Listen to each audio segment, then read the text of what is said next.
Good morning, ladies and gentlemen. I'm very glad to be here.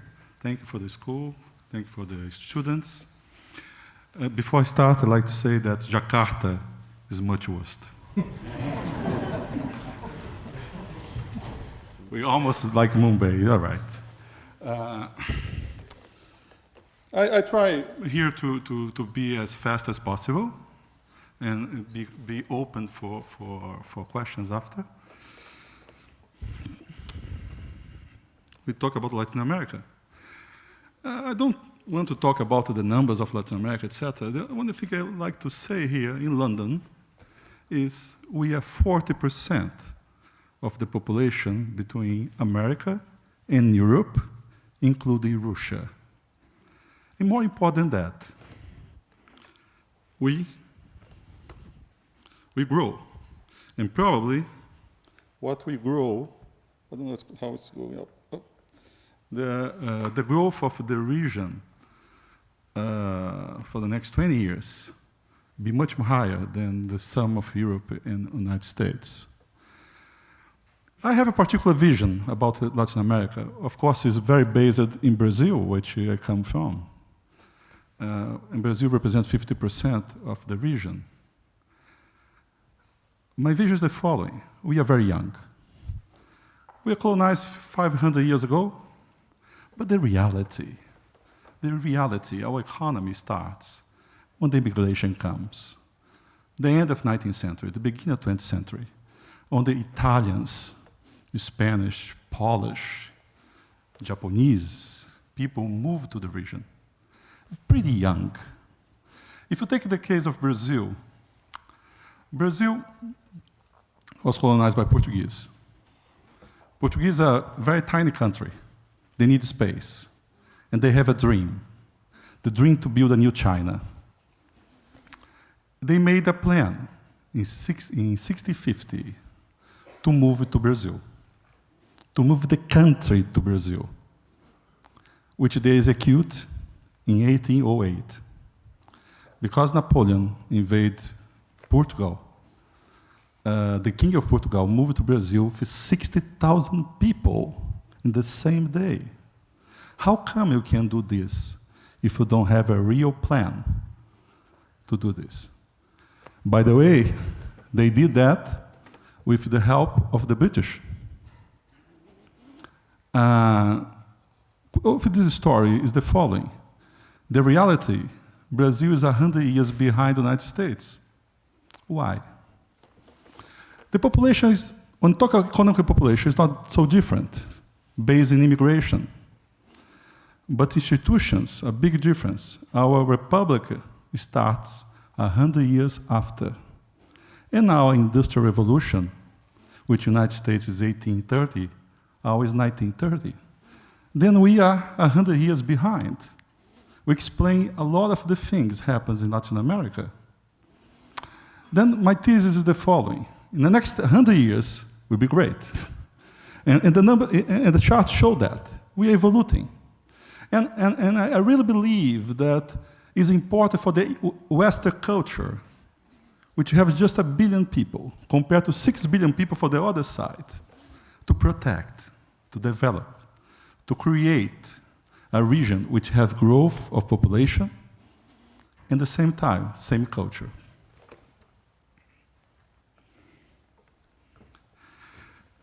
The region are improving. It's natural to improving. It's because it's question of there are cycle of time. You could speed up if you do the good things. You could be lazy if you don't do the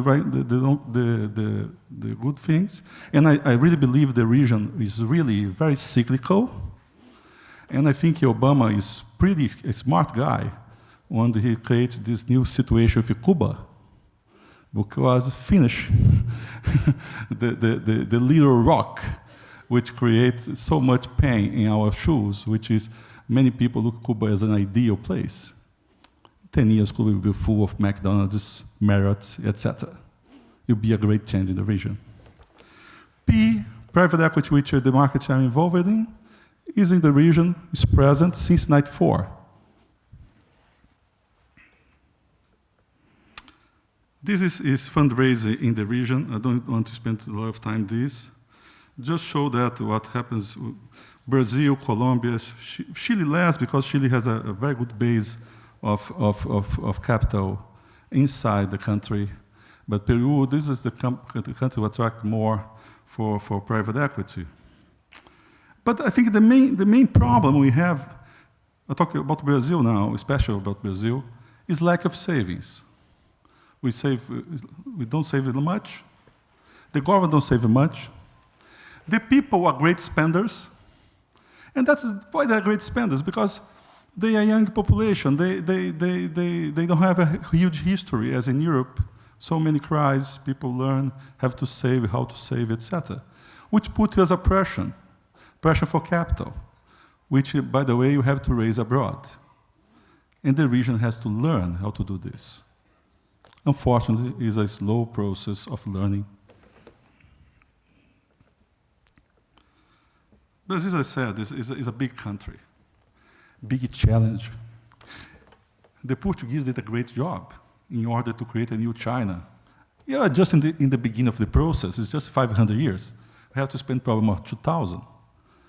But the reality is Brazil is larger than Europe, which is great, but which is very painful. How to manage this so huge country is not easy. And if you look the world, there are no other place in the world so huge area was created in the south hemisphere. Then the Brazil has a big challenge. And we have to try, and we are trying to help in this. In all the macro, we are good in the good direction. As I said before, if we have a great government, we speed more. If we have a bad government, we grow a little less. I'm a gray-haired guy. I come from a country which has 100% inflation. And let me tell you, it was great. We did a lot of money. We grow companies. My former partners own the largest beer company in the world. Come from Brazil. It start in the period we have 100% inflation. How it comes?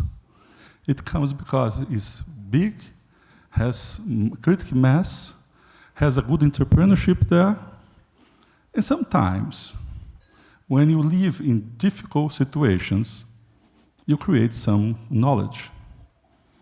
Then, my opinion is the following: the region will grow. If we have good governments, we grow faster. If we have bad government, we grow less. We suffer, we learn, then we create good governance at a certain point in time.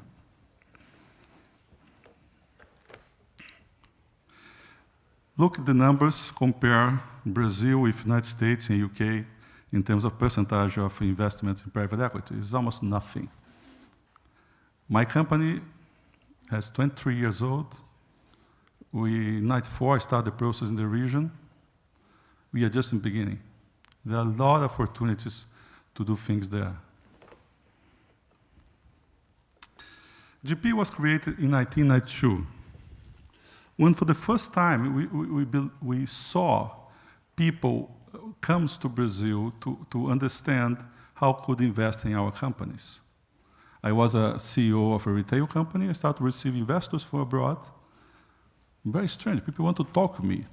People want to understand our company. Then I say, that's time to go abroad and to raise funding for doing investments in Brazil. We never look to raise funds in Brazil. We really believe that private equity is a very sophisticated sector, and you need LPs or limited partners who understand very well the concept. For 23 years, we never raised money in our own country. We have been raising money in UK, United States, more recently Middle East, in Asia, because we believe it's better to run the risk of the currency instead to run the risk of the contract of the bad LP. Currency is not a big problem, because private equity is a long stay life. Our average is 7 years.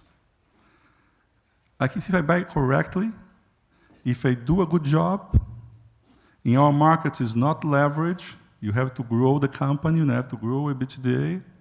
You sell when the currency is okay for you. Otherwise, if you have a good company, why not stay in longer? I have a case of 13 years, 14 years, very profitable investments.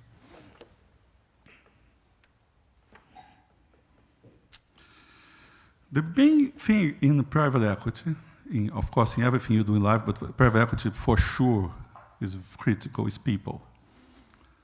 Our organization was founded in 1992, as I said, and you can see in the charts, we're pretty young people. Pretty young people, we have more, 56% is before 40 years old. People start to work with us around 25, 26, post-MBA, 27. As you can see in the chart, the majority of the people has experience as CEO or CFOs of companies, because normally we send people to the companies to train them to come back to the company and be better investors, better understand more what they do. It's very critical in our business. Especially when we talk about a market which is definitely, the play is not reshape balance sheet. Sometimes it happens. But I'll tell you, in 54 acquisitions, I leveraged acquisition 2 times. No more than this. All the other cases are cases we have to improve companies. What we have been done is the following. We look for companies which is a good platform. What means good platform? Good product, good, know the customer, good systems of production. Because in our region, the majority of the companies are family-owned companies, founders, immigrants. Those people are great. They bring knowledge from Germany, they bring knowledge from Italy, they bring knowledge from Spain. And to be very successful, they are very focused people. They focus. That's the reason they are successful guys. But in everything in life, there are a certain point in time you need more.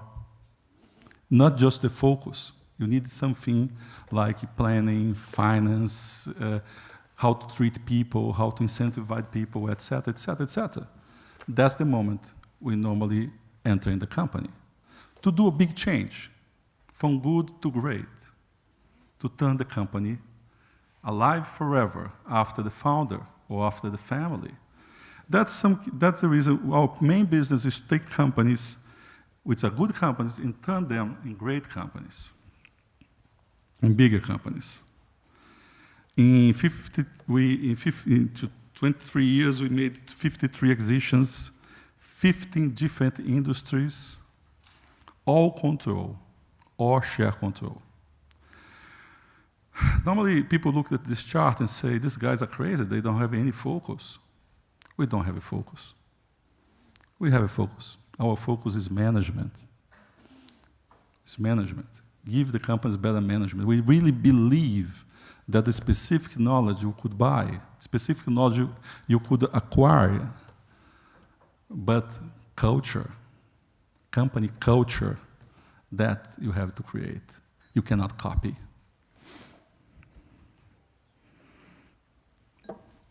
Then, historically, what we have done is growth, consolidation, very few turnarounds, very few greenfields. Those greenfields happens in the internet case, internet bubble. Because it's another interesting point in private equity in the region. It operates in waves, privatizations, internet, consumption. Because the investor look at us as thematic, then you don't have a big market. In the United States, probably you can make a company to invest just in biotech, specific for frogs. You have LPs, you have money, you have exit, you have everything. In our region, it's not the same. If you don't have a critical mass, you cannot build up a team, cannot pay the people, cannot maintain the company. Then you have to do what is possible to do over time. This is historically. I think it's changing now. Jan showed this after. You see in this chart what the companies comes from. The companies for families. Very few cases. comes from other companies. That's the history of private equity, which turns private equity in the region very, very difficult for foreigners. Because do you know how long it takes to make a deal? Sometimes 10 years, sometimes 3 years. Because people who own the company in that situations, it's their lives. How you accept to sell, how you accept a partner, is a very difficult process for a whole family. And if you are not a trustable person, it's a person they feel is the person who really takes the decision, they don't open their heart. That's maybe is the reason we have many foreigners came to Brazil, like KKR, Carlyle, others. We never lost an MED because our people feels as owners, could sit with others to negotiate as owners. They feel ownership. They don't need to ask for a bless. It's good for the people, for sure. But let me tell you, it's very good for the target too, in some case.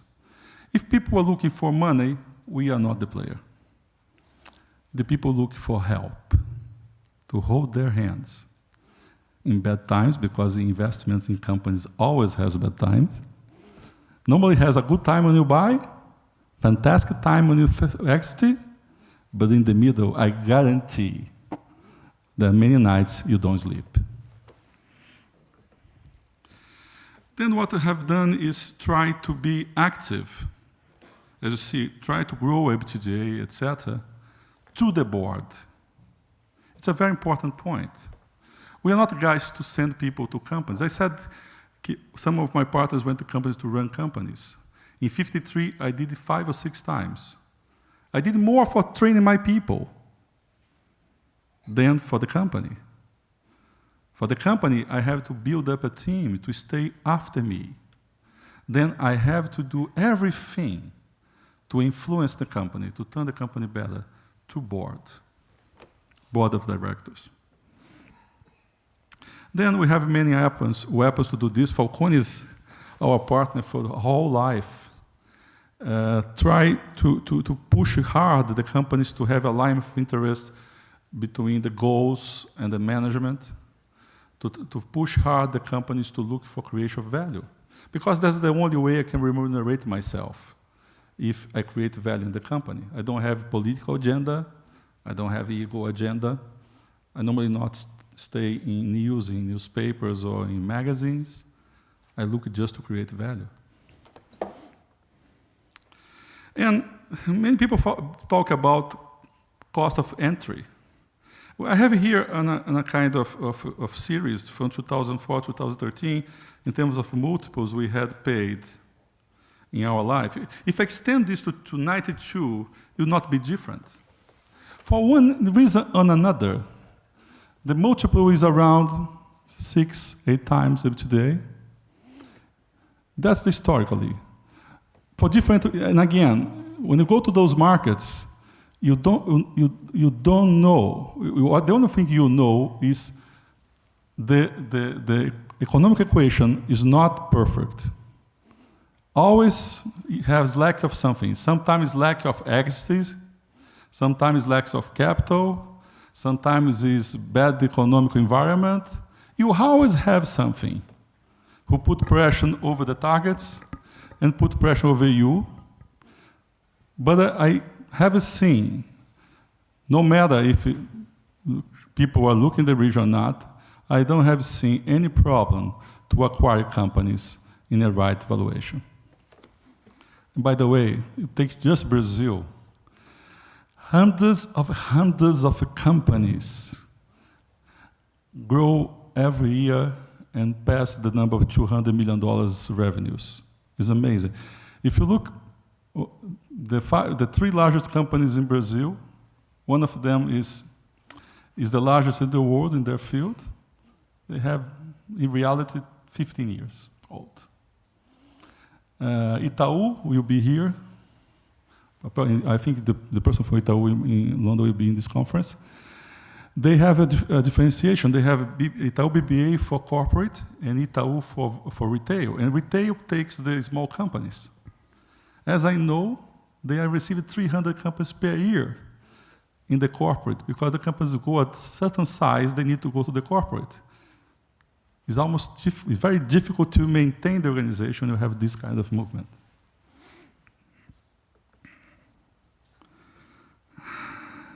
I brought here some cases, just to give you a sense what we have been done. If you ask me what we have been done in life, is the following. We are help to develop our country. And the way we do this is not in the Congress, is not in the streets, is not giving money for parties, for politicians. We just try to change the culture of companies. We just try to, in the day by day of our people, the people who work in our company, they experience a good governance. They have experience of a way to think more proactive, a way to think more focused in value creation, and we really believe that could change a country over time. That's the way we have done. Then we have some case here like, excuse me for that, beer malls. Beer malls is a very interesting case. Shopping centers in Brazil start in '79. People are very smart. People take a land and have an option for the land. Go to a retailer and say, you give me a paper said that if I do a shop, you come to me. And go to the pension funds and say, I have the land, which they already didn't buy it. I have all these stores want to go there. I need your money. And the pension funds give the money. They put the profit in their pocket. They build the shopping center. And they start to asking for fees to run the shopping center. It's a great business. But after 10 years, 1989, stop. Because the pension fund said it's not a good game anymore. Then this market was completely stuck for almost 20 years. When you found an opportunity to buy the control of the fifth largest company, who has 6 malls. And we changed the market completely. Berry Malls is a company we acquired in 2006. We left in 2010. You see the chart and the numbers. The company has today more than 60 malls. It's by far the largest operator in Brazil. But more important than that, we changed completely the sector. After us, you have 5 listed companies in shopping center space in Brazil. The growth of retail in Brazil after beer malls was impressive, because we have opportunity to grow, we have a moment to grow, you don't have the shopping center to support that growth, it never happens. When we acquired Bear Malls, or Ecisa, the name of the company was before, they have 60 accounting people. That's it, nothing more. Today, Beer Malls is one of the most favorite companies to work in Rio de Janeiro for young people. This is a very interesting case.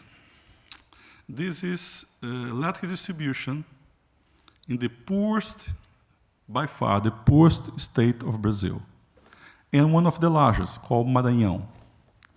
This company was privatized in '98 or '97, I don't remember exactly.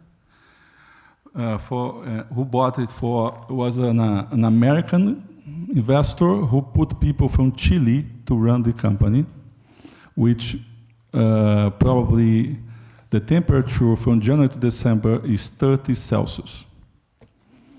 It's went broke, and we had the opportunity to buy it. This company in 70 years never had a profit.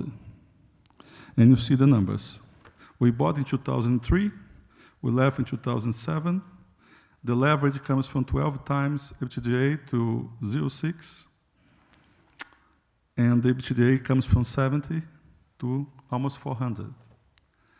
But more important than that, this company, which today is a listed company called Equatorial, used to be Semar, is top 3 in numbers of efficiency in whole country of Brazil. This is another interesting case. This is a company we bought in 1997. We bought 2 railroads. One railroad in the south of Brazil and another railroad from the middle of Brazil to the north, together with Vale do Rio Doce. Then we learned very fast that to be partner 50-50 with a big company which has the carry there doesn't work. Then we sell back to Vale and concentrate in the south. This company, the first thing we did was we cleaned up the company. We bought railroads in Argentina. Then we merged with a company do trunking. And after that, we merged with another railroad in the south of Brazil. Look, when we bought the company in 1997, it was 9 million. We left in 2009 $1 billion in EBITDA.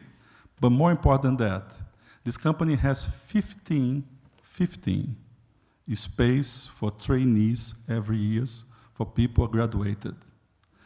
Received 50,000 resumes per year. How many people you know in your life wants to work in a railroad? This is more important achievement of this business. Is not that numbers, it's the change of a sector. The last one is a very interesting case. Is a fogo de chão, is a churrascaria, Brazilian typical restaurant, which we launched in the United States, we grew in the United States. We sold to T.H. Lee, very successful, show how a good concept could be expelled for the world. I just give you those examples to see different things, to show the way we believe we could help the country to develop. What's next to Brazil? Infrastructure. This huge, gigantic country needs to do more infrastructure, needs to be more efficient, etc. But let me tell you, the consumption is still there, you'll be there.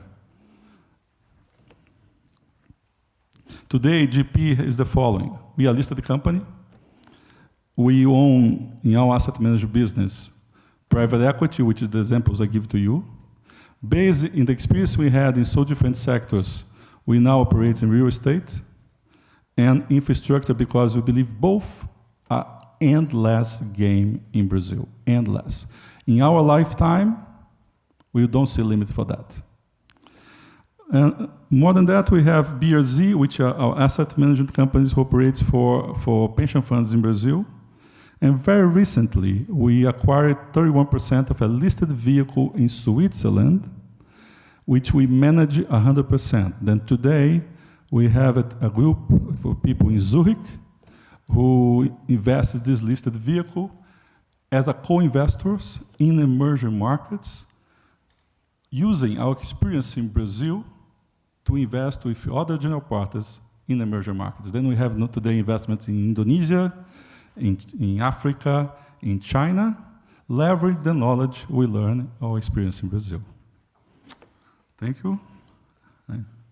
And what I believe going forward is, no matter how much you read in the newspaper, or what you need in the newspaper, the only thing I can tell you is the following. Brazil is not so bad as people think. It's not so great. And the economists put in the page, the Christ flowing. Brazil is good for people who are ready to be on the ground and to work hard there. It's harder. It's much harder than the United States. It's much harder than the UK, but pays off. And the reason it pays off when you look at Brazilian companies doing outside Brazil what they are doing. Few countries in the world could allow the companies to grow using the country as platform. I'm ready for questions.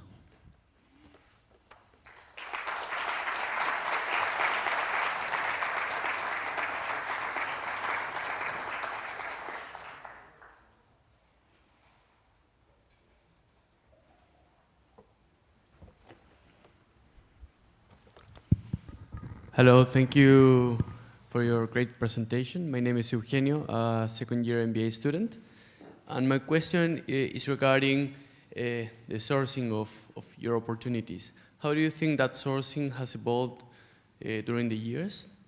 And related to that is also how during the next few years will be for these founders of these companies.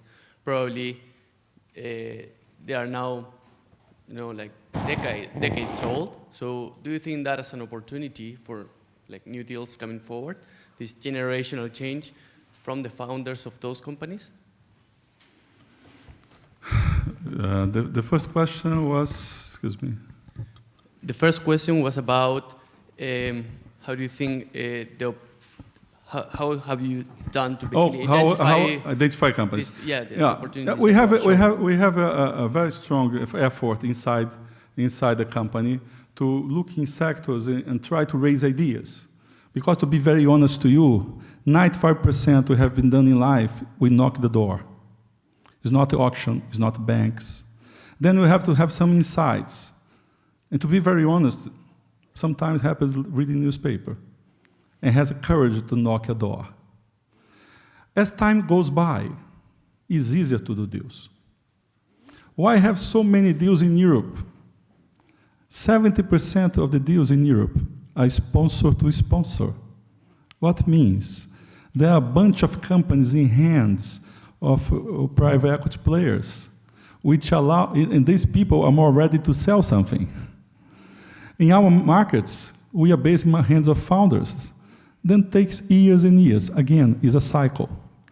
In Europe, you have this situation after decades.